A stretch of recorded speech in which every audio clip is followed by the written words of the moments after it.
Coucou tout le monde, j'espère que vous allez bien. Donc je vous retrouve dans une nouvelle vidéo point lecture. Donc cette fois-ci je vais vous présenter malheureusement un abandon et 2 titres jeunesse. Donc on commence tout de suite avec R de Bertil Scali et Raphaël de Andréis chez Michel Lafon, que j'ai reçu donc en service presse. Donc ici on est dans une dystopie qui se passe, je ne sais plus trop quand.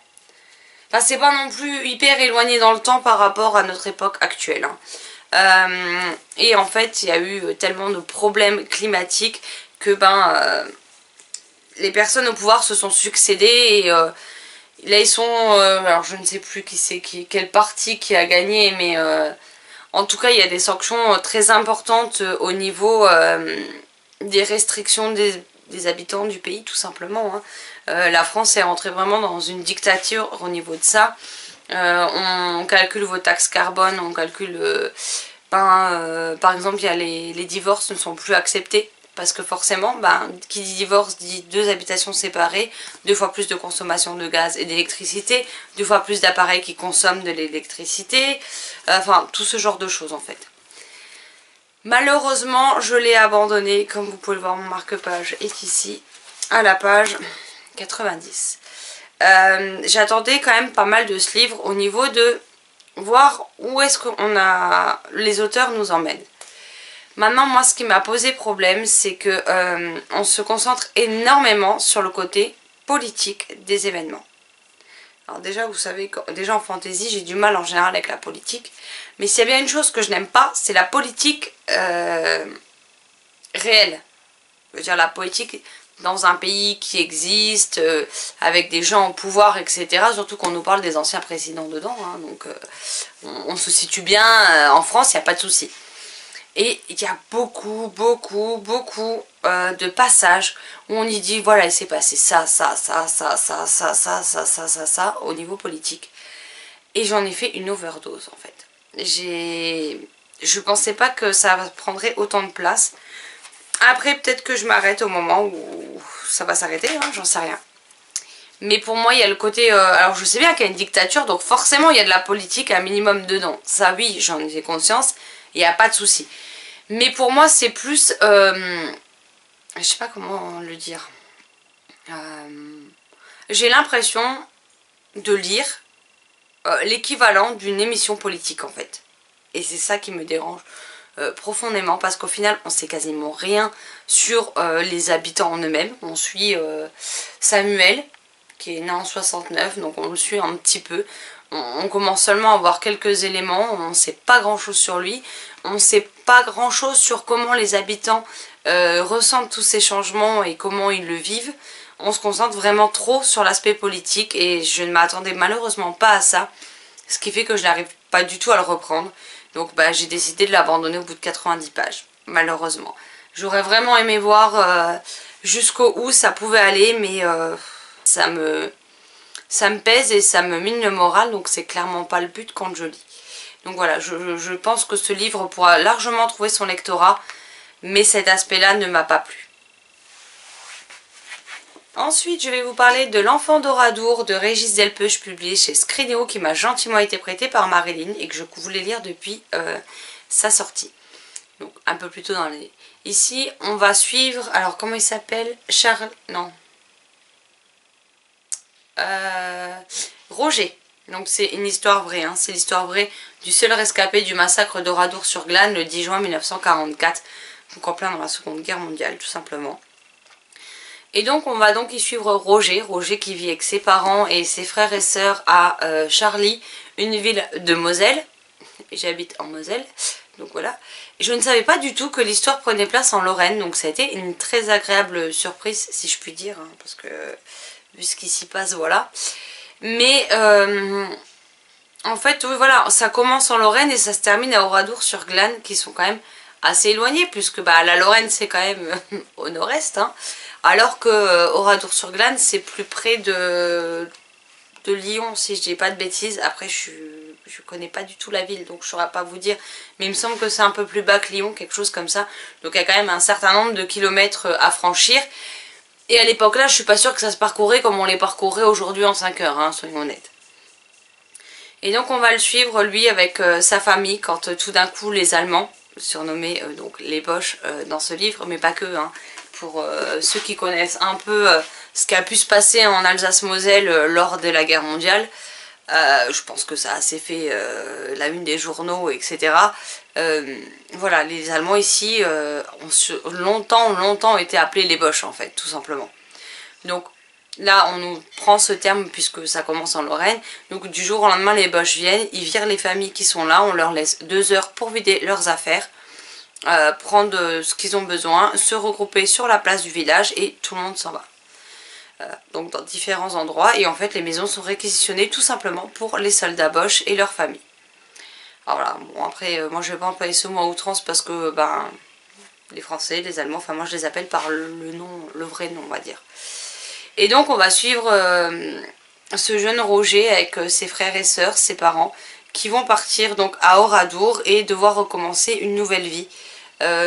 Avec ses difficultés, mais aussi toujours cette menace pesante de la guerre qui se trame au-dessus de leur tête, hein, tout simplement. C'est vraiment une épée de Damoclès qu'ils ont au-dessus de la tête. Et on voit cette histoire au travers des yeux de Roger. Donc on n'a pas forcément la vision qu'aurait un adulte dessus. On voit vraiment cette guerre à travers les yeux des enfants. Donc autant les moments qui peuvent être plus joyeux, plus tendres que ceux qui sont beaucoup plus durs ou qui tombent vite malheureusement dans l'horreur, hein.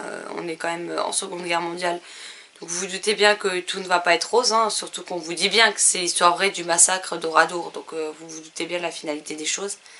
Mais voilà, j'ai aimé la façon dont l'auteur nous raconte cette histoire, et j'ai aimé découvrir cette histoire que je ne connaissais absolument pas, et je trouve hyper dommage quand même que pour une histoire qui a pris place en premier lieu en Moselle, puisque ça concerne notre jeune héros Roger et sa famille, mais ça concerne beaucoup d'autres familles mosellanes aussi.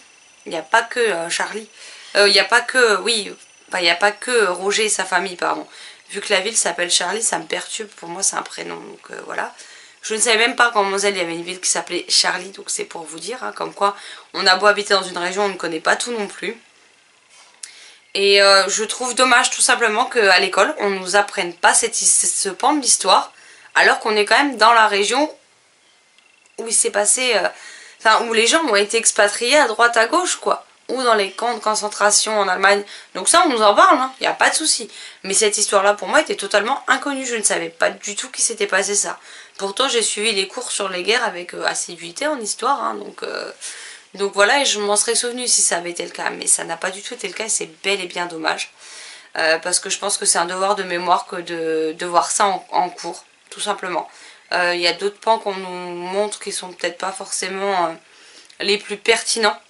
Je veux dire, autant nous donner des choses qui se sont passées dans chacune des régions. Je pense que chaque région a dû vivre des choses particulières pendant cette guerre mondiale avec les histoires de la région et c'est dommage de passer outre en fait. Mais j'ai vraiment aimé la façon qu'a l'auteur de raconter donc cette histoire vraie. Le fait de voir aussi à travers les yeux de l'enfant, je pense que ça... Du coup c'est beaucoup plus adapté au lectorat plus jeune puisque les scènes, même s'il y a des scènes horribles, ça n'a pas toute l'horreur que pourrait décrire un adulte par exemple. Et heureusement d'ailleurs parce que le pauvre Roger, s'il avait vu tout de ses propres yeux, je pense que sa vie aurait encore été plus compliquée qu'elle n'a dû l'être après. Et puis je reproche aussi qu'on revienne pas qu'on revienne pas là-dessus en cours parce que Roger est revenu à un moment donné ou à un autre en Lorraine et il y a fini sa vie. Donc voilà, pour moi c'est du gâchis clairement. Mais en tout cas voilà, si vous voulez en apprendre un peu plus sur la Seconde Guerre mondiale et sur ce qui a pu se passer à Oradour-sur-Glane, n'hésitez pas, c'est vraiment bien écrit, c'est accessible. La plume est très fluide et se lit avec une grande aisance. Et je pense que voilà, c'est un livre qui pourrait plaire à tout le monde. Et je pense que c'est un roman jeunesse assez court, hein, c'est en plus écrit assez gros, qui pourrait peut-être permettre aux enfants d'aborder la Seconde Guerre mondiale, qui verront plus tard en cours, peut-être d'une autre manière, d'un autre angle de vue. Et je pense que ça peut être quand même très intéressant. je sais pas trop quoi dire parce que j'ai beaucoup aimé cette lecture. Alors c'est malheureux de dire ça, hein, vu le sujet, mais j'ai aimé vraiment la manière dont c'était traité. Et traité comme ça pour la jeunesse, bah moi j'ai eu chapeau à l'auteur parce que je pense pas que c'était aisé pour lui d'arriver au bout de ce projet. En tout cas, je ne le pense pas. Et franchement, bravo. Voilà. Et là, j'ai également lu, je l'ai fini ce midi, donc L'étrange village de l'arbre poulpe, drôle de drone, c'est peut-être un tome 1, je ne sais pas, de Anne-Gaëlle Balp et Séverine Vidal chez Rajo. Donc, je suis désolée, vous allez voir tous les reflets de la caméra, de la lampe et tout ce que vous voulez. Donc ce que je vais faire, c'est que je vous la montre là, et après je vous glisse l'image non brillante à l'écran, ce sera sans doute plus simple et moins agressif pour vos yeux. Ici, on y suit 4 amis, dont j'ai déjà oublié les prénoms. Pablo, Arizona, Batman et Naïma. Batman est un surnom, hein. Son vrai nom c'est Baptiste Emmanuel, donc ils ont raccourci le tout. Ici on est dans un univers de fantasy jeunesse où en fait il y a un arbre poulpe et que quand une racine... l'arbre ressemble à n'importe quel autre arbre, mais son tronc et ses racines sont argentés. Il faut prendre soin de cette racine puisque quand une racine apparaît, il y a une nouvelle maison qui se construit, un dôme pour protéger la racine, et il faut en prendre soin puisqu'une famille arrive comme ça du jour au lendemain et vient habiter. Aujourd'hui la communauté est quand même assez grande. Malheureusement il y a une team, un clan si vous voulez, qui s'appelle les Rageux, qui essayent à tout prix de voler des morceaux de l'arbre pour obtenir de la magie, puisque chaque habitant qui habitera dans une des maisons créées par une nouvelle racine aura des dons. Naïma par exemple, elle est invisible, pardon, et elle ne réapparaît que 10 minutes par jour, mais pas forcément en même temps que le reste de sa famille. Pablo, lui, il vole. Batman, sa famille a ce qu'on appelle des veilleurs. Donc c'est des animaux qui leur sont très fidèles, avec qui ils ont un lien particulier. Même si les animaux peuvent être très particuliers, puisque son père par exemple a un escargot caché dans sa barbe. Sa mère se trimballe avec un boa autour du cou. Lui il a une chauve-souris et sa grand-mère a une migale. Pas forcément les animaux les plus répandus comme animaux de compagnie, vous me direz, hein. Et Arizona, elle parle, et toute sa famille a l'allure d'un cow-boy, avec le langage chartier qui va avec, hein. Voilà. Et donc nos 4 amis vont essayer de déjouer les plans des Rageux pour leur empêcher d'obtenir un morceau de racine ou une fleur de l'arbre poulpe qui pourrait leur donner des pouvoirs. Et la seule fois où c'est arrivé, leur chef est devenu plus intelligent. Heureusement pour eux, ça va toucher que le chef. Et là, il va y avoir toute une enquête parce qu'ils vont voir les Rageux tenter certaines choses pour s'en emparer. Ils vont réussir à déjouer certains plans, mais il y a un autre mystère et une autre menace qui plane autour d'eux. Et ils vont devoir mener leur petite enquête pour découvrir de quoi ils retournent.